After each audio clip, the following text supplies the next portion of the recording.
The book of Exodus, chapter 1 and verse 13. And the Egyptians made the children of Israel to serve with rigor.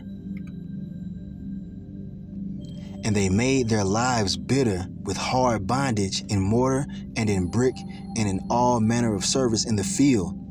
All their service wherein they made them to serve was with rigor. I'm going to stop right there. I want to start off as always by giving all praise, all honor, all glory unto YAHAWAH, bahasham, YAHAWASHI, bahasham Rakha Kwadash. Double honors to the elders and apostles of Great Millstone who teach and who rule well, who taught us this truth through the power and spirit of Yahawah, bahasham Yahawashi. Hey, Lord willing, this lesson is edifying to the elect out there, whoever you might be. And shalom to the 144,000. So, in the book of Exodus, the first chapter, it goes into, the conditions that our people were in back in ancient Egypt and how we were afflicted and how our oppressors, the Egyptians, made us to serve hard labor, man, and bondage. All right. And it was because they wanted to keep us down as a people. And all these nations that are around about us, they want to keep us down as a people, man. We're the Lord's chosen people. And they really are afraid of us. And the same thing happened, back then is happening now, man. The modern Egyptians today are none other than Esau, Edom, the so-called white man. All right. The so-called white race, man. All right. All they do is oppress us, man, in every way, shape, form, and fashion. You see, but guess what? The Lord in ancient Egypt, he heard the cries of his chosen people, man, the Israelites. And he brought forth a savior, man. He saved them out of the hands of their oppressor. Okay? You see? So, I want to get into that because we're coming into the second Exodus, man. Okay? The final Exodus. The Lord's going to free us from spiritual Egypt, where we're made to serve hard bondage, man. Now, you might say, well, look, a lot of our people have office jobs, they're in the corporate world and whatnot. They're not doing hard physical labor, but guess what, man? The bondage changed, man. It's not so much physical bondage, though it still exists. It's mental bondage, man, with these jobs, man. Paying you pennies on the dollar, you know what I'm saying? Here it is, they have all the wealth, but you're getting crumbs off of their table, man. That's bondage, man. Where you don't make the laws, you don't make the rules here. That's bondage. All right. If you don't go, with their status quo, you could be thrown into their prisons. That's bondage, man. We are yet in the land of our captivity, man. Yet this day. But guess what? It's coming to an end. But I want to show you the correlation between ancient Egypt and modern day Egypt, man. There's nothing new under the sun, man. All right. As it tells you in Ecclesiastes, there's nothing new under the sun. We are in bondage and we need a savior to rescue us from this bondage, man, being YAHAWASHI. Okay? So yeah, man. Our oppressors, they put hell on us, man. Just like they did back to back in the day. But really quick, I want to get that word rigor. I'm gonna go pull up the blue letter. I want to see what that word rigor says. I want to see the definition of it. All right, here we have the scripture pulled up right here in the blue letter Bible. All right. Exodus chapter 1 and verse 13. All right, let's get to that word rigor, okay? Okay, now it says to break apart, all right, harshness, severity, cruelty. Do you see that? They were trying to break us. They were trying to break our spirit, man. All right, by adding afflictions unto us, man. All right, adding more onto our workload, man, making shit harder than it had to be. That's what they did because they envy us, man. They're afraid of us as a people, as a nation. You so-called Negroes, Latinos, Native Americans, Seminole Indians today. All right, the same thing. What's happening back then, man? You see, and how they're doing it now is they're paying you not enough to sustain your household, man. We don't own any property. They don't pay you enough to really truly take care of your family, man. All right, the only ones that are doing that, they have to sell out and do some wicked shit, man. But everybody else, you have to work your ass off to barely fucking make it, man. All right, you got Jake out here working jobs for 30 years, and then their pension getting taken from them, man. No retirement, no Social Security. You see, and on top of that, inflation and everything like that, man. You know, they find any way to tax you. That's making you serve with rigor, though you might not be doing, you know, hardcore, you know, jobs, anything like that, you know. But at the end of the day, they're making you serve with rigor, man. They're being cruel unto you, man. You see, Jake living from paycheck to paycheck, man. Barely making ends meet, working 2 and 3 jobs, man. Barely getting any sleep. You see, just to have an apartment and some food in the refrigerator, man, some GMO food in the refrigerator. You see? So yeah, man, we're serving bondage again here in America, Babylon the Great, aka spiritual Egypt and Sodom. I ain't gotta tell you why it's called spiritual Sodom. Look around. And matter of fact, since we right here, I want to kind of read down a little bit, showing you the correlations between ancient Egypt and today, modern Egypt, aka America. You can look on the back of your dollar bill and you're gonna see a what? A pyramid. All right, that's spiritual. Now, let's go ahead and look down really quick to verse 15. And the king of Egypt spake to the Hebrew midwives, or those are the ones who deliver, you know, children. All right, they help women deliver their babies when they're pregnant. You know, it says, and the king of Egypt spake to the Hebrew midwives, of which the name of the one was Shiphrah, and the name of the other Puah. And he said, when ye do the office of a midwife to a Hebrew woman, and see them upon the stools, if it be a son, then ye shall kill him. But if it be a daughter, then she shall live. Okay? So look, you get these motherfucking Egyptians, man, those Hamites back then, the oppressor, trying to kill our babies, man. Conspiring, that's a conspiracy. All right? Conspiracies in the scriptures, man. Conspiracy is a real thing, and it's happening today. They were conspiring to kill our man children, man. They do the same thing today, man. It's called Planned Parenthood, man. All right, it's called different chemicals they put in your food, man, to sterilize women, man, to sterilize men. They got certain genetic, genetically modified foods to target certain people. I'll say it that way, and I don't want to say too much, you know, because they might take this video down. But Lord willing, they don't. All right, but you know, I'm telling you the truth, man. These devils are just like the ancient Egyptians, man, with their conspiracies, man, to come after who? You Israelites, man. And guess what? The Lord's He's finna free us, man. We're in the time of being freed from our oppressor, man. Okay? We're in the time of being freed from the modern day Egyptians, man, which are the so-called white race, man. The Edomites, as the scriptures tell you. And they're not really white, they're red. Now let's go to the next verse. The next chapter now. Exodus 2. I want to jump down. Okay.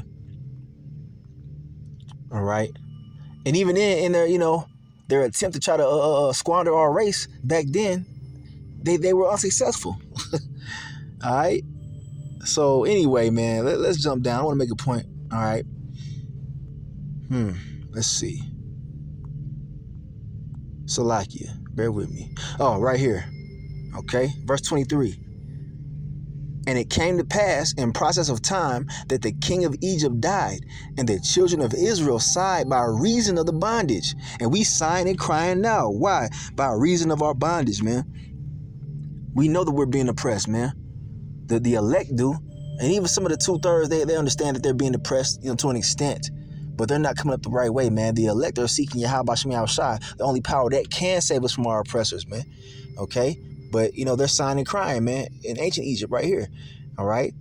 So I'll read it again, verse 23. And it came to pass in process of time that the king of Egypt died, and the children of Israel sighed by reason of the bondage. And they cried, and their cry came up unto the power by reason of the bondage.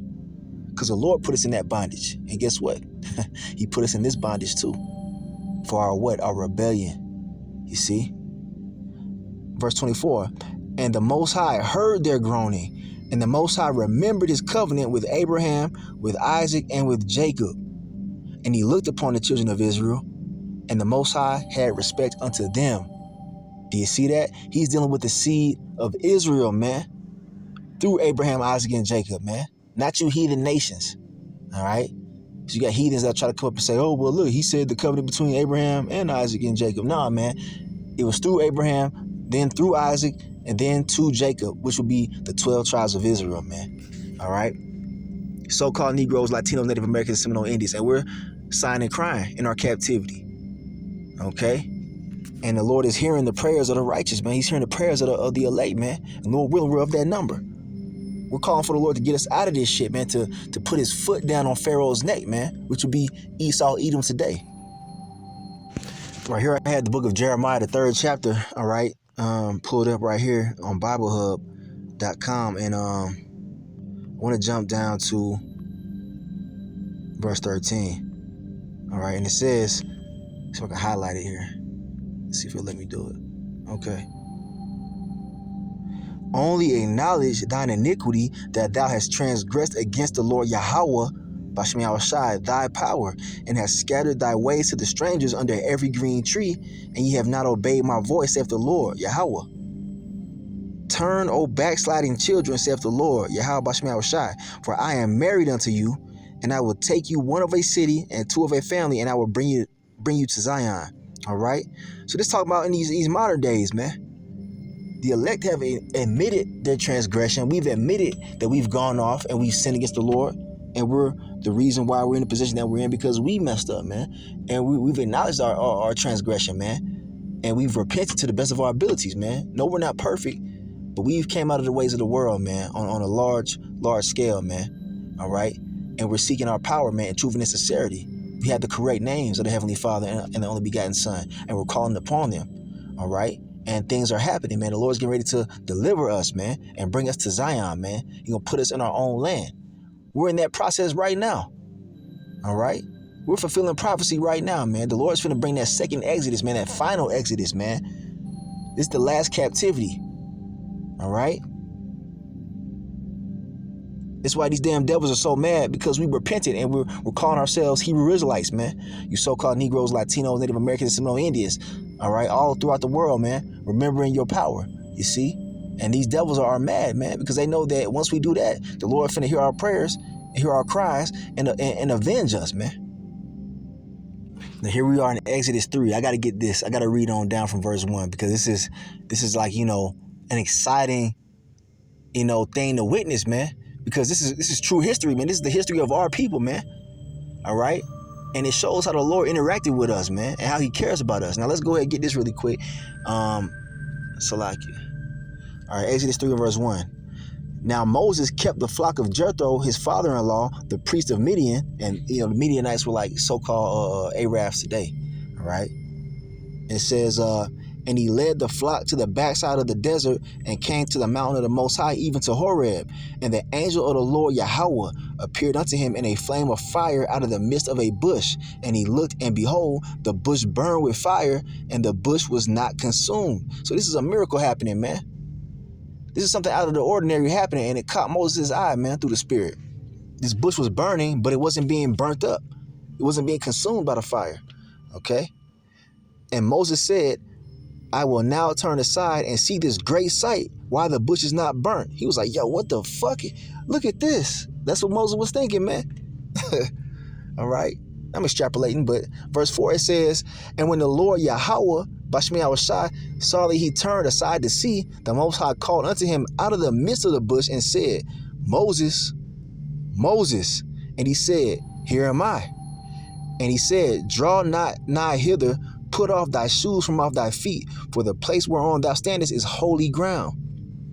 Moreover, he said, I am the power of thy father, the power of Abraham, the power of Isaac, and the power of Jacob. And Moses hid his face, for he was afraid to look upon the Most High, man. All right? That's the power, man. You know, Moses was afraid, man. You see? Tremendous power. All right? And it's really the angel of the Lord, man. Okay, now it says in verse 7, and the Lord Yahweh said, I have surely seen the affliction of my people which are in Egypt, okay, and have heard their cry by reason of their taskmasters. And those are like the people that are set above them, you know, afflicting their, you know, their labor and afflicting their lives, man, the taskmasters. Okay, for I know their sorrows.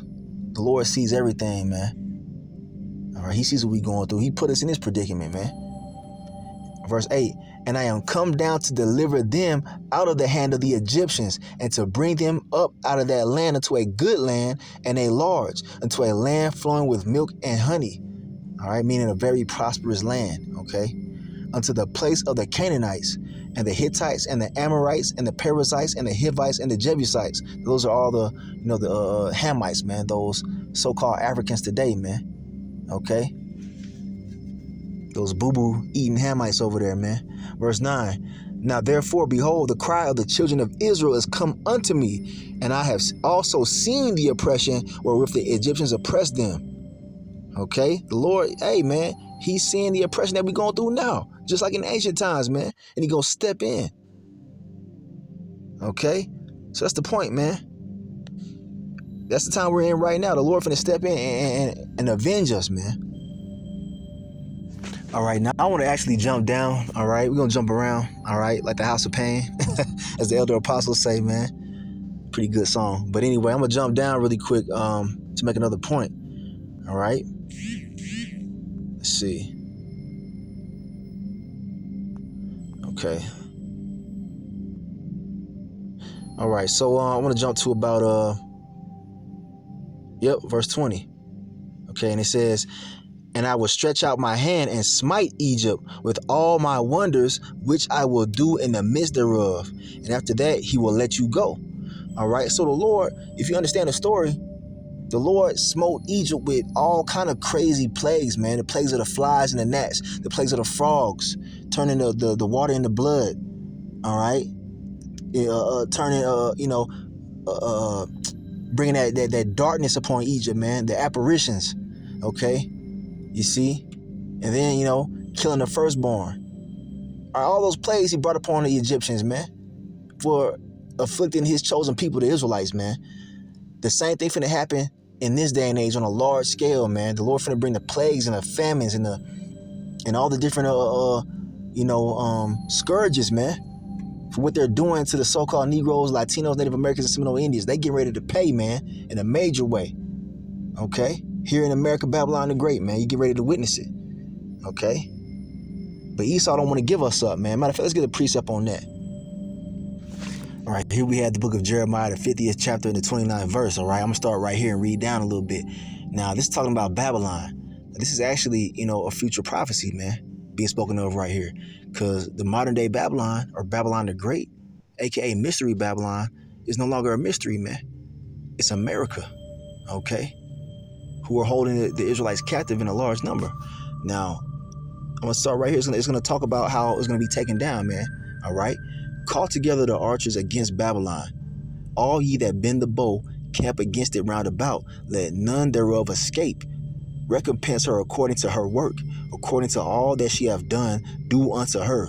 For she hath been proud against the Lord YAHAWAH, bahasham YAHAWASHI, against the Holy One of Israel.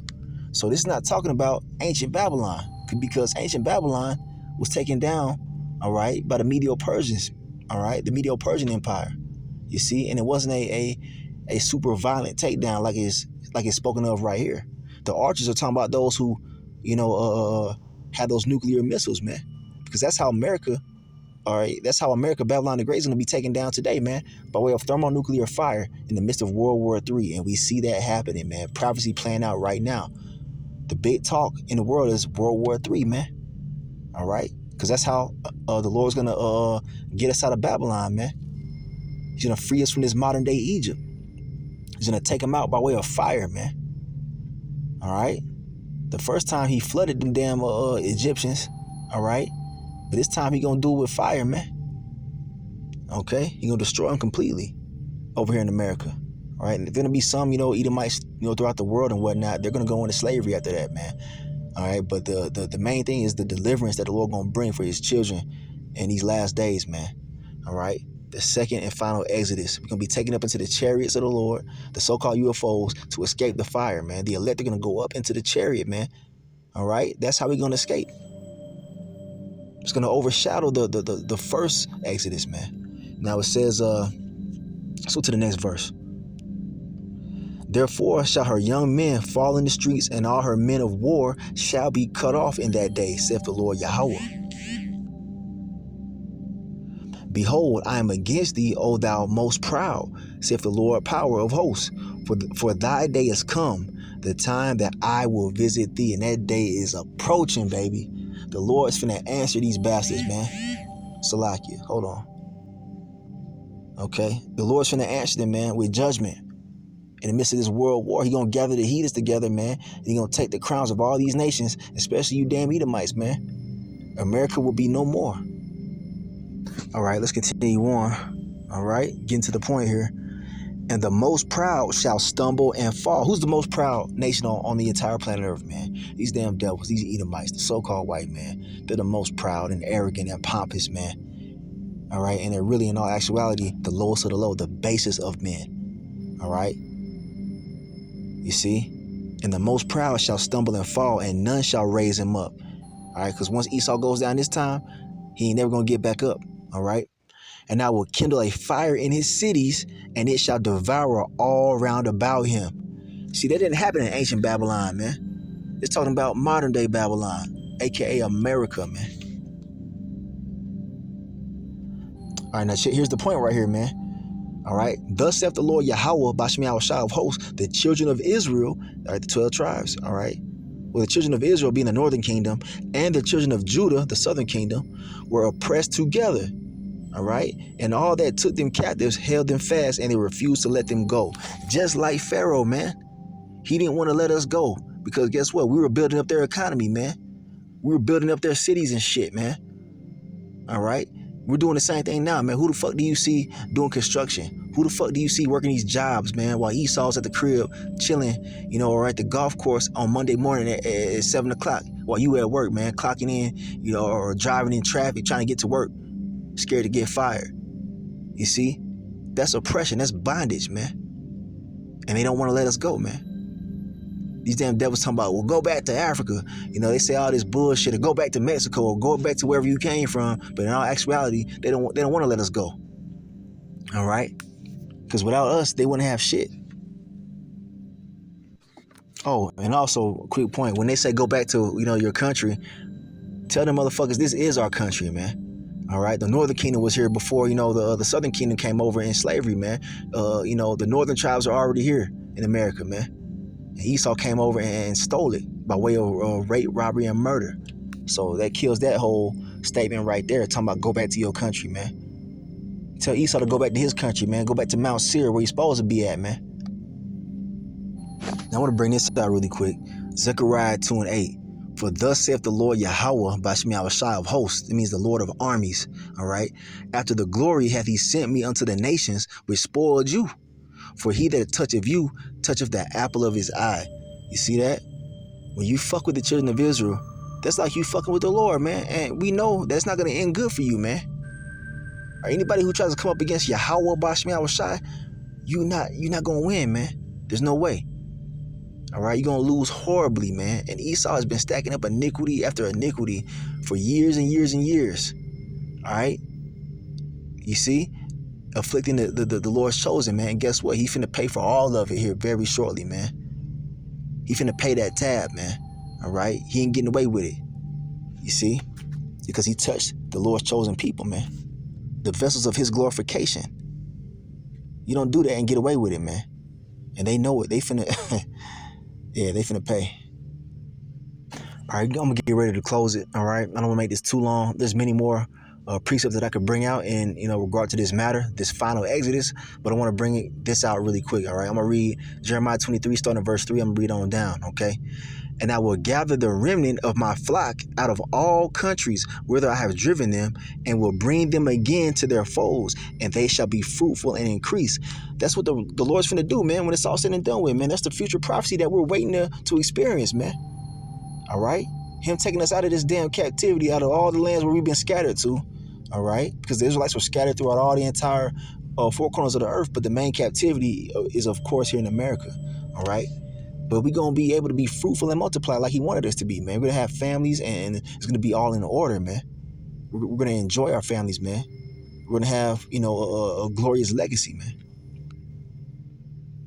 And I will set up shepherds over them, which shall feed them, and they shall fear no more, nor be dismayed, neither shall they be lacking, saith the Lord YAHAWAH, Bahasham YAHAWASHI. And he spoke this, man, so consider it done. We just waiting for it to play out. Behold, the days come, saith the Lord Yahweh, that I will raise unto David a righteous branch, and that capital B in that branch is talking about who? YAHAWASHI. And a king shall reign and prosper, and shall execute judgment and justice in the earth. And that's what we calling for. We calling for justice and judgment, man. Because we ain't been receiving no justice here, man. You see? Been getting shitted on for years and years and years, man. But now the Lord's finna bring that righteous judge, man, that king, man. YAHAWASHI. He's the seed of David, the root of David, man. Okay? So yeah, man, that's who's coming to the earth to bring forth vengeance and justice, man, on our behalf, man.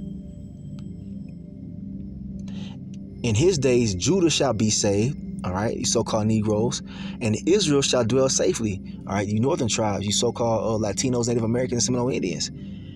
And this is his name whereby he shall be called the Lord our righteousness. That's what we're waiting to return, man. That's what we're waiting for to return, man. And all the signs are here of his return, man. Therefore, behold, the days come, saith the Lord Yahweh, that they shall no more say, the Lord Yahweh Bahasham YAHAWASHI liveth, which brought up the children of Israel out of the land of Egypt. What does that mean, man? The day is coming where this final exodus is going to take place. It's going to overshadow the first one, man. It's going to overshadow the miracles that he did the first time, man. He said he finna outdo himself this time, man. And the whole world going to see it, man. The whole world is going to understand the power of Yahweh Bahasham YAHAWASHI, and that the Israelites are his chosen, man. It's not going to be a question. It's not going to be no fucking debates.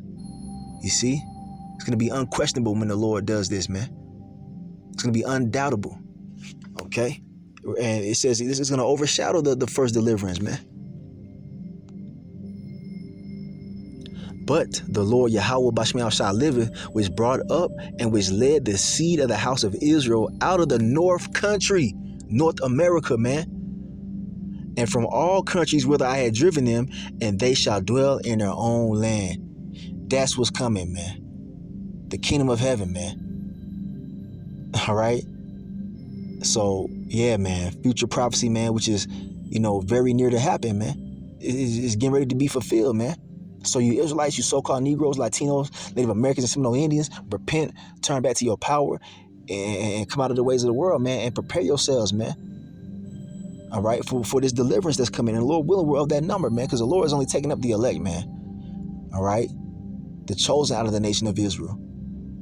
Okay, they're going to escape the judgment that's to come, man, which is thermonuclear fire and the wrath of the chariots, man, the angels, the hosts of heaven, man, that's coming to destroy this place. So, yeah, I'm ending right there. Just want to do a lesson on this. Hopefully it wasn't too long. Just wanted to go into prophecy, man, because that's what we do, man, as the prophets. So I'm ending right there. I'm going to give all praise, honor, and glory unto Yahawah, Bahasham, YAHAWASHI, Bahasham Rakakwadash. Double honors to the elders and apostles of Great Millstone who teach and who rule well, who taught us this truth through the power and spirit of Yahawah, Bahasham YAHAWASHI. Hey, man, good things are coming to the chosen, man. Good things are coming into the nation of Israel, man. Hey, Kwame Yasharala in the Bible bar. Shalom.